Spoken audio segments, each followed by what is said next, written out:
All right, welcome back from the break. We now go into our Tech Note discussion, championing youth participation in development. A discussion that is one that comes ahead of the 5th National Youth Convention. I have very interesting guests in the studio this morning, but before I introduce them, let me just take you through a preamble to our discussion. It is stated that the biggest problem facing African youth is unemployment. Yes, you heard me right.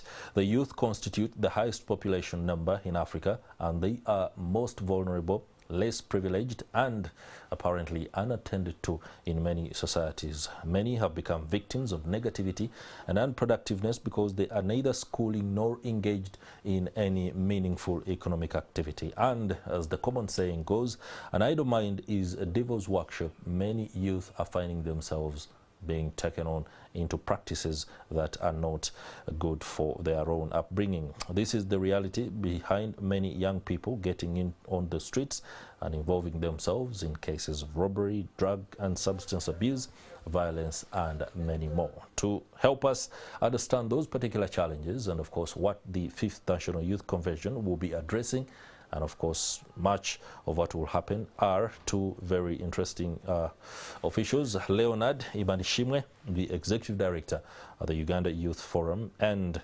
Aling Mercy Komagum, member of the Students' Organizing Committee, are here with me. A very good morning, Leonard and Mercy. Thank you so much. Good morning. How are you doing? Good, good. Let me begin with Mr. Executive Director, just for purposes of protocol. I don't want her to get in trouble. Totally ladies yes. first. What's the virtual National Youth Convention about, and what does the Uganda Youth Forum entail?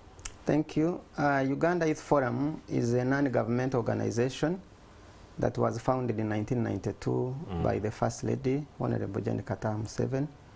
And at that time, the country was grappling with the aftermath of the Bush War. That's right. There has been a lot of displacement. There were a lot of orphans. But there was also a big challenge of HIV and AIDS. And people were calling it Slim. Yeah. So there was a lot of myths and misconceptions about what the disease was all about. But in the African context, there was also cultural taboos about discussing issues of sex and sexuality. That's right. So the Uganda Youth Forum was created as a platform for the young people to be able to discuss issues and challenges that affect them. Okay. And at that time, the young people would come together, what they were calling the National Youth Conference in Kampala, the conference center this side. That's right. And they would spend about 5 days, and the issues, challenges of growing up, life skills, career guidance, character development, those were the issues. However, we note that as the country develops and we grow, also the issues that affect young people have also evolved. That's right. So we've moved away from HIV AIDS but also to include issues of unemployment, integrity. Now, the other time, the problem was HIV, but now corruption and issues of integrity are now becoming a very big problem. And so we've evolved. And during COVID, we partnered with Uganda Christian Lawyers Fraternity to implement the National Youth Convention. Okay. We started really when it is virtual for purpose. At that time, you remember the issues of standard operating procedures. That is right. And the idea was really to bring together young people. And how do we build resilience? How do we create hope among the young people in a state of despair? And the idea was to come together, leverage our networks, and ensure that we can be able to reach out to the young people. And this is the 5th convention. Together, we've held the 4 conventions, and we are looking forward to this. Okay, no doubt. I'll be returning shortly to you for the theme of the 5th National Youth Convention and what exactly many should look out for. But you spoke about integrity and the evolving nature of the problems that affect the youth. We do have with us Mercy Komagum, a member of the Students' Organizing Committee of the National Convention. No doubt very youthful. I would like to ask you the question, what are the challenges that youth are grappling with? In my preamble, I spoke about the unemployment issue, but it moves far beyond unemployment, and to think that perhaps if unemployment alone is solved, then the youth's issues can be dealt with. Is that so? Well, thank you so much. Like you have clearly stated, unemployment by far is the biggest issue that the youth are grappling with. I am youth myself, so I can speak for a couple of us. Yeah. But beyond unemployment, the sad reality is there is actually much more than unemployment. It is just not a question of where can I work. It's not a question of who can employ me. It's not a question of what can I do. Because you realize that even for the ones who have been able to get the employment, they still end up unemployed at a certain point. Yeah. So I personally feel the biggest question that we should actually be looking at to be able to solve the problem that very many of the youth are facing is a question of ethics, it's a question of morals, and it's a conversation that we have shunned as community. It is a question of what does your value system look like? What does your support system, value system look like? Are you under mentorship? And all these are things that we have seen, and some of us have benefited from being part of organizations like Uganda Christian Lawyers Fraternity, Uganda Youth Forum. So to say unemployment is the only issue we are facing would actually be a lie, you know, because we have so many other pressures that I would categorize generally and say that's actually a problem in itself. We have the new era that we are living in, and what does it come with? The dilemma of how do you strike a balance with what you have known and then what seems to be coming on board, you know? Right. Yeah, so yes, the youth are actually facing a very big problem when it comes to unemployment, but beyond unemployment, what are the actual causes of this unemployment? Because I personally don't believe that that the country is void of opportunities. It's absurd for us to say there are no opportunities. There truly are opportunities, but are you the kind that is befitting of the opportunities? Are you the kind that is befitting of a chance? If you are given a chance, what does your attitude look like? That's So right. beyond the problem of unemployment, it's actually a personal question of what does my value system look like?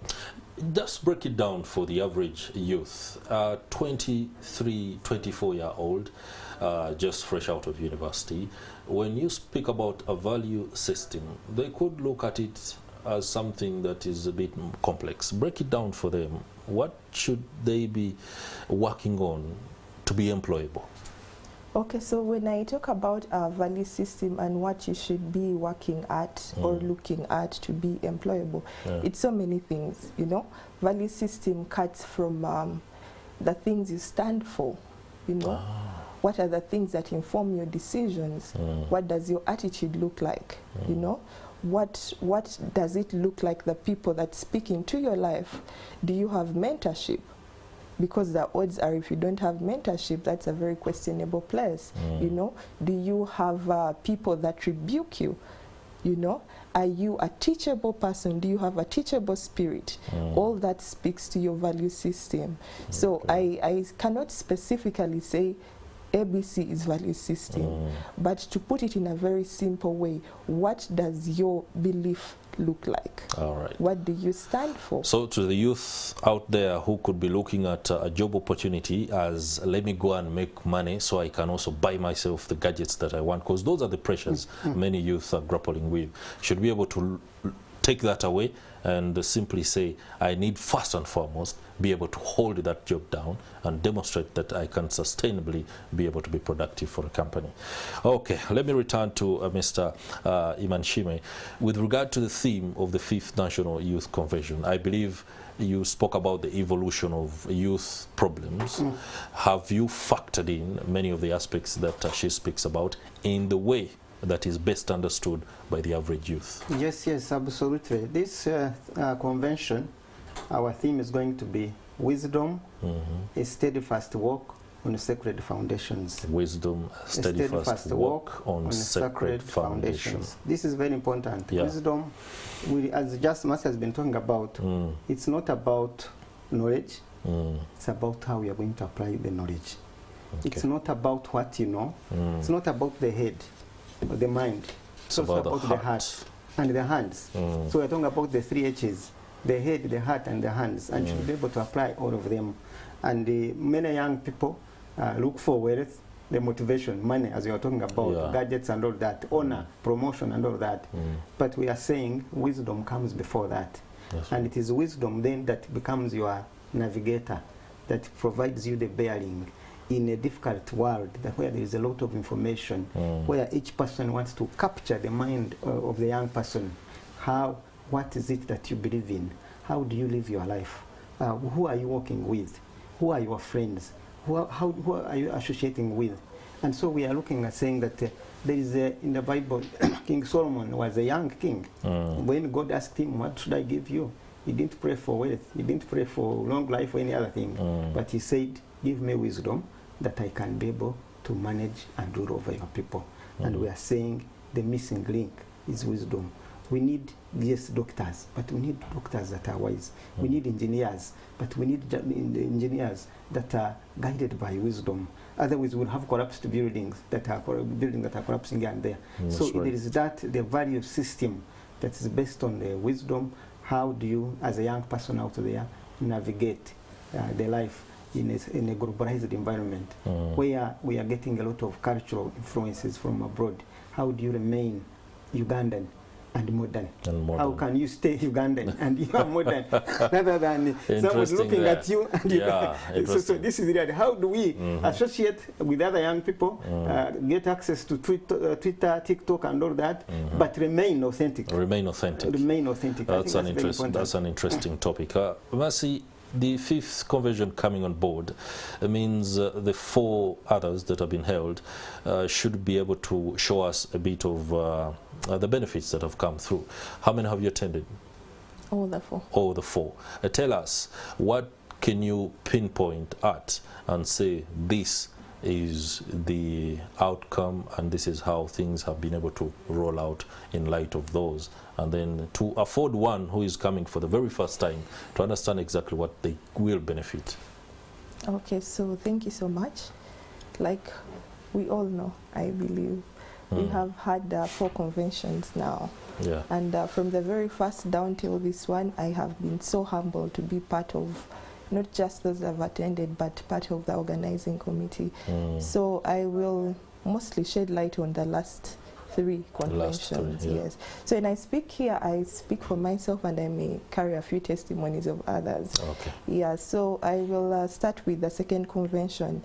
The 2nd convention that happened was in regards to values and skills in light of the 21st century that we are in, and still goes back to the biggest question that we have, you know, how can you use what you have? What do you have? Is it your hands? How can you utilize that? How can you harness what you have? Yeah, so from the 2nd convention, and I'll share testimony of a few colleagues, Kabila and another, who managed to start up a business, you know. And it's not just a question of starting up a business, but the wisdom that came with the sharing. It is not that I need 20 million to do something. I doubt I do. I actually need the right mindset for it. And that was something that was shared in the very 2nd convention. Then going to the 3rd convention, we were looking at how do you navigate through the shifting moral culture. And I remember Auntie Beat Bisangwa did share at that time that when the enemy raises the dust, God raises the standard. And what that speaks to is resilience, persistence, and all those are intangible aspects of life that you can't buy from somewhere. That's right. You know, and it only takes you listening to those who have gone ahead of you for you to say, wait a minute, I think I can actually do this. I can face this head on. So the encouragement that also actually does come with the conventions. But if we talk about things that can be seen, the exposure that comes with it, the mentorship that comes with it, I am more than humbled to be under Uncle Leonard's mentorship. Wow. And I can say I would not be sitting right here at NTV had I not actually been part of a certain unique group of people who appreciate how to do life. And we can talk about report writing skills. The very last convention, as part of the people who did the report writing. So there are so many things that you can actually point to. Yeah. Wow, that is pretty good. Mr. Imanishimwe, what are the targeted clusters of youth? Because I think youth stretches up to 35, is it? Oh, yeah. Okay, I'm effectively out of that. So are you going to be looking at a 10-year-old too? You have sessions for all of this? Our sessions really, we are looking at 15 to 24. 15 to 24. Although if even somebody who is beyond that can still attend, but our focus is in secondary schools and universities. And we're going to be having university students, and we also planning to hold satellite centers, because this is going to take place at the State House, and not every person can go to State House, definitely, but we are creating platforms in various universities and schools to ensure that the young people can be able to follow live the proceedings of the convention, and at that time all those who are in schools can be able to follow on Zoom or on YouTube, and we are working with the school administrators to ensure that that will be possible for the schools that want to set up satellite centers. To Mercy, so that you can take us through the detail of when, the where, what numbers we need to crunch quickly, and also understand what the Christian Lawyers Fraternity has in this whole arrangement. Thank you so much. So I will start with the contacts so that we do not forget them. Sure. Yes, so the contacts, we have 3 numbers. Please write them down. The very first is 0704 88 36 34. Then we have 0776 39 51 and 58. Then we equally have 0778 88 29 and 25. Please call the numbers, send a message, and we'll be sure to reach back to you. Send your registration link and you'll be set for the day. The date of the convention is 31st of this month, 2023. The time is 2 p.m.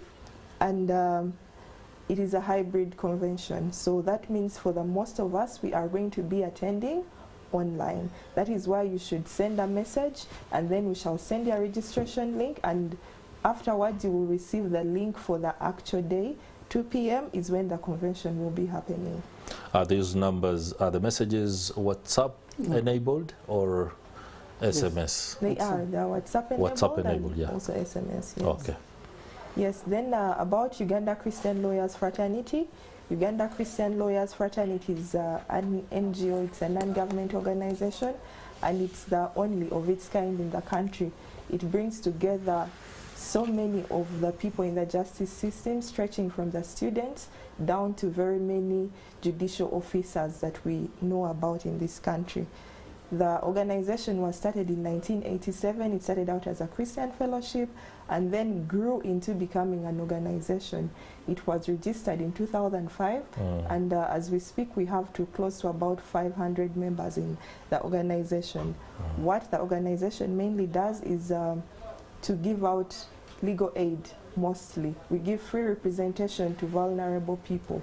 And we have so many offices across this country. We have in Kampala, we have Kayunga, we have Gulu. So anytime you need any legal help, be sure to come to the offices. The one in Kampala, the offices are at Wandegea, and you will be able to get all the services you need. All right, thank you very much. Let me now come to Mr. Leonard Imanishimwe before we switch back to Priscilla Regina Naloga, who will be bringing us a very interesting conversation. As you wrap up, tell us how you are managing or engaging school management committees or administrators as well as parents to gear up for this convention, and then you give us your last word. Thank you so much. So we have the the National Youth Convention is a student-led initiative. So we have very many young people, student leaders who are involved in mobilization across all regions in this country, and they have visited schools. And our call to head teachers is that you can reach out to us, and we will work together on setting up satellite viewing centers so that the young people in your schools can be able to follow the convention. And for parents, we encourage you to ensure that your young people, if they are at home, that you encourage them to ensure that they participate. It is going to just be a short program for 2 hours. And we think that parents here, they can afford to buy data for our young people. And I know for some of the age groups that we are targeting, the young people have data even for social media. So we are requesting that you take this one as a priority, and that given the nature of the program and the quality of the topic and the quality of the leaders and the facilitators that we have, the First Lady herself will be the keynote speaker. We have Dr. Daniel Ruhweza from Makerere University will also be speaking. We have Pastor Julius Ruotoronyo, the senior pastor from Watoto, will also be speaking. We have Dr. James Magara, the chairman, board of directors, Uganda Youth Forum. We have Honorable Justice Mike Chibita, who is the patron of Uganda Christian Lawyers Fraternity. All this, so, and a lot of testimonies and sharing and interaction online. So we would encourage young people that this is your moment, this is your opportunity. In many cases, we think that we need to be taking advantage of the moment, to seize the moment, because therein lies our opportunity, lies our breakthrough. All right, thank you very much, Leonard Imanishimwe, the Executive Director at the Uganda Youth Forum, and thank you to Mercy Komagum. Pleasure. I hope I got that right. A member of the organizing committee and a very vibrant youth. That's no doubt. We shall be looking forward to that convention.